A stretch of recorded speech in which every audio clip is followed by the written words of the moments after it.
Hurricane Dorian. That's all I've been hearing about. And though I haven't really been thinking about it much, I saw a talk online that made me realize, you know what, maybe I should do a video on price gouging. I only recently learned about this within the past few years, and it's actually counterintuitive, because the truth is price gouging is a good thing. Yeah, I know that sounds controversial, but so is pretty much everything else that I talk about here on this channel. So, I'm going to break down why it's such a good thing, just to clear up the confusion. I mean, I haven't looked into it, but I even recently saw that Florida made laws against price gouging. I don't know the details, but it's a shame, because this is an important topic, and I think you're going to appreciate the info. So there are two main things that people are missing on the price gouging topic. They're not realizing that price gouging helps to allocate the resources to put them in the hands of the people that need them the most. The second thing people are overlooking is the price mechanism. I know we aren't taught this kind of stuff in school. I think it's on purpose, so that way the average person doesn't understand money and finance. So I don't blame anyone, but you know, that's why I'm here. So the price mechanism is very important, but first let me cover the resources aspect of it. Let's say before a hurricane, people start selling a case of water for $20 instead of $5. Most people will be like, oh, you're taking advantage of the people who are, you know, victims of this hurricane. Well, not so much. They're actually doing them a good duty. It's a good service that they're providing. And that's because if the price is allowed to rise, more supply can come in. It creates an incentive for people to bring water into that area. Let's say, you know, I'm in Florida, so let's say Florida.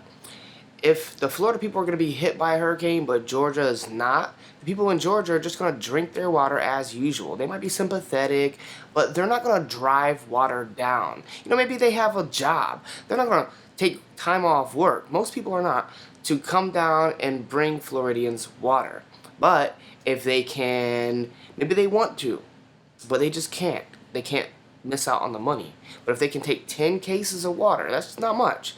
10 cases, and get $200 for it, you know, maybe profit, what would that be, $150 profit, then now all of a sudden, at least it's covering their gas. Maybe they don't make a lot of money at their job anyway, so maybe it will cover what they would make at their job and their gas money, and they're doing a good deed. In that case, when the price is allowed to rise, $20 bottle of water will incentivize someone from Georgia to bring the water to the people who need it, much more so in Florida. Price gouging also helps with the resources aspect of the equation by making people conserve the resources that they have. For example, let's say the hurricane is over and there are some materials that need, the people need to fix up their house, you know, whatever it may be. Let's say it's just shingles for the roof. Well, if you have a maybe you have roof damage that isn't so bad, but a few shingles came off, you might want to go out and buy the shingles to fix it as soon as the hurricane has passed. But you get there and you see the shingles are twice as much. Maybe you're like, you know what, I'll give it another week, because I know in another week the price will be back to normal. What will happen is they'll come back and they'll get it when it's twice as normal. What that does is it frees up the shingles for someone that actually needs it more. If someone has a roof that's leaking because it needs some shingles, which it isn't going to leak because of shingles, but you know, they need to get their repair done as soon as possible, because otherwise it's causing water damage inside the house. That person is going to be willing to pay twice the price, because it's really not that much more anyway, you know, in the grand scheme of things, compared to a leaky house, mold, all this other stuff. So that person is going to be much more willing to pay twice the price, because they need it much more urgently. So it allocates the resources to put them in the hands of the person that's going to put them to the best use. Just like people often fall for the fixed pie fallacy in economics, this is another good example of people thinking that there's a fixed supply of resources. I mean, there kind of is, in a sense, in the whole world, but when it comes to like a hurricane, there is not a fixed supply of resources that can come there. If the government puts price controls and removes the incentive for people to bring resources in from other areas, there will be a fixed amount of resources. However, if the price is allowed to rise, then more resources can come in from other places, all because of the profit motive. Yes, the profit motive is very good as long as the transactions are voluntary. You have to assume that the person is doing it because it's in their own best interest. Maybe some of you are thinking, well, why not just sell it to them at a good price, like the price you bought it for, or maybe even a little bit less, just to be a good person, be a good Samaritan. Well, let's go back to the bottled water scenario. Let's say the hurricane's gone and there's no water, people need water. I happen to have hoarded a bunch of water, so I have extra. So I can't share it with the whole city. You know, I've only got some extra, not enough for the whole city. So how do I decide who to sell the bottled water to? There's hundreds, if not thousands of people that need water in the Orlando area where I live.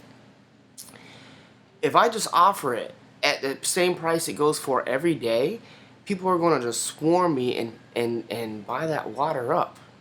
How do I know that someone doesn't have 4 cases and they're just buying cases off me just to be extra sure, because they want to have an extra supply to be safe and secure? If I sell it at a normal price, maybe someone that already has water will buy it. But if I charge 2, 3, 4 times the price, that person might be like, you know what, we're good on water, we'll give it a few more days, and if we can get it at the normal price, we'll buy it. But someone who has no water will be glad to spend $10 or $20 on the water if they have none. In the grand scheme of things, yes, it's 2 to 4 times the price, but it's still so much better than having no water at all, because after all, that is the alternative. Think about it. When someone is price gouging, all they're doing is offering you some goods or services. It doesn't hurt to offer someone something. If you don't like it, you just say no. If I'm selling bottled water for $20 in front of a Walmart, and Walmart's got tons of it for $5 a case, I'm not hurting anyone, because anyone in their right mind is going to be like, no, I don't want your water, and go in there and get it from Walmart for $5. The reason why someone would pay $20 for water is because there is no other water. So for that person, it's either drink water for 20 bucks or you don't get any water at all. Maybe, you know, if you've got kids or whatever, that, you know, you guys need the water much more than you need the $20. So, you know, I hope that explains a little bit, put some light on why the price gouging can actually allocate the resources of the person that needs it the most. Now let's look at the price mechanism. I actually really recommend looking into Austrian economics and learning about price theory, learn about how these things work, because it really does serve an important purpose in the marketplace. So I won't go into too much depth about why, but it basically ties in to what I was already saying. You know, if you let water go for cheap, like let's say going back to the water scenario, before the hurricane, water is the normal price, you might be thinking, you know what, pretty sure I can get by with 4 cases of water, but because I don't want to be stuck without water, or have to go back to the store to get water, or have to pay for price gouging, I'll get 8 cases just to be safe. And if everyone does that, and if they only need 4, then only half as many people are going to be able to get the water that need it, right? Because everyone's getting 4 cases. Everyone's getting 8 cases instead of 4. So only half as many people can get it. Whereas if the price is if the price is double, maybe people will just get what they need, which is 4 cases. It's a lot. They won't need 4 cases, but it's not the point. And then everyone gets the water that they need. The price mechanism not only works during a hurricane or something like that, but it's how the free market figures out how to function. It's a signal to entrepreneurs.